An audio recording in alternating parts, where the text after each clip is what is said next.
All right, let's dive into a story that's not about some high-flying corporate drama or a wild crime scene. Nope, this one's all about a simple promise. A promise made in a courtroom and then broken. And that one broken promise, it sparked a legal battle that really makes you question what justice is all about. So, let's get right into it. So, here's the big question we're tackling today. Can a lie, just one lie, be powerful enough to tear apart a court order that's supposed to be legally solid? I mean, can a hidden truth just unravel the whole thing? That's exactly the knot the Delhi High Court had to untangle. Okay, so where does this all start? Well, it begins with something that honestly looks like a pretty standard run-of-the-mill legal situation, a simple request for financial support. So back in August 2004, a woman named Manjit Kaur files a claim in court. Her story is simple. I have no source of income and I need my husband to support me. You know, on the face of it, this is a pretty common claim you see in family court all the time. And you know what? The court believed her. Based on just her side of the story, they issued what's called an ex-parte order. That's a fancy legal term that just means the other person, in this case the husband, wasn't even there to defend himself. So the court took her word for it, assumed she had no income, and ordered him to start paying up. But hold on. This is where the story takes a sharp turn. The husband, Gurbinder Singh, finally gets his chance to speak, and he drops a bombshell. He reveals something that changes the entire game. And it all boils down to a single promise, a promise his wife made inside a courtroom. Now, the timeline here is absolutely crucial. You got to pay attention to this. Way back in 2000, the couple makes this very serious promise in court. Fast forward 4 years to 2004, and she files that maintenance claim. But then, and get this, just a year later, in 2005, she goes to a higher court and doubles down, reaffirming that exact same promise. So, what on earth was this promise all about? Okay, so this wasn't like a pinky swear. This was a court undertaking, and that's a big deal. Think of it like this. It's not a promise you make to the other person.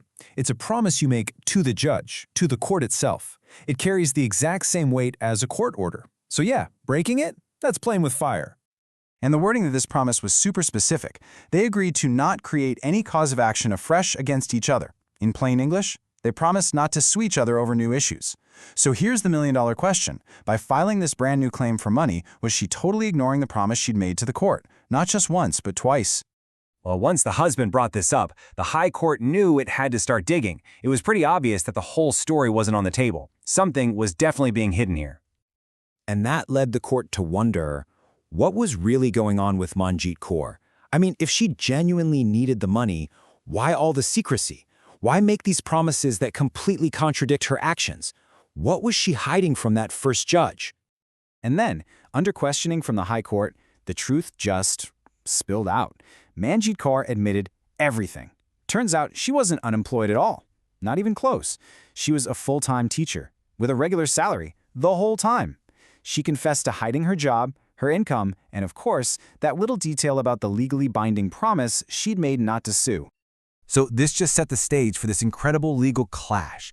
This wasn't just about who pays whom anymore. No, this became a battle of big ideas. Your legal rights versus your duty to just be honest. On one side, you have the wife's argument. Her team is saying, look, her right to maintenance is written in the law. You can't just sign that away with some promise.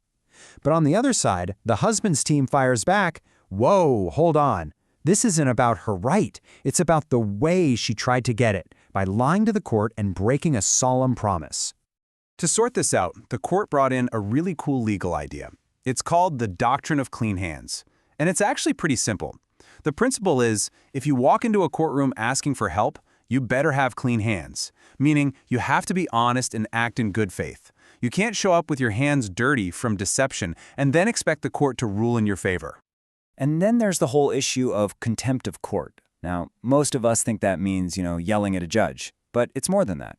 It also includes the willful breach of an undertaking given to a court. And, ding, ding, ding, that's exactly what she did. All of a sudden, that broken promise wasn't just a side issue, it was potentially a very serious offense. So, the court has weighed everything. The right to get support on one hand, and the absolute duty to be honest on the other. And now, Justice Dhingra is ready to make his decision, a decision that would become a landmark. And the verdict? Clear as day. Guilty of contempt of court. The judge basically said her actions, the lies, hiding her job, breaking that promise, weren't just wrong, they were a direct attack on the entire justice system. So for that, she was fined 10,000 rupees. But trust me, that was just the beginning of the consequences. The court's final order really laid it all out. First, that maintenance order she got by lying? Canceled. Gone. The husband didn't have to pay a single rupee more. But the court didn't shut the door on her forever. They said she could ask for support again, but only after she retires. And there was one massive condition.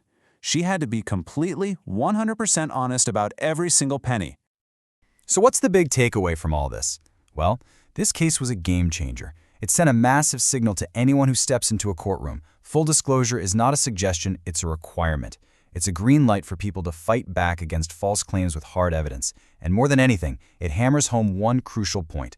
Honesty isn't just a nice idea, it's the bedrock of the entire justice system. And that leaves us with one last thing to think about.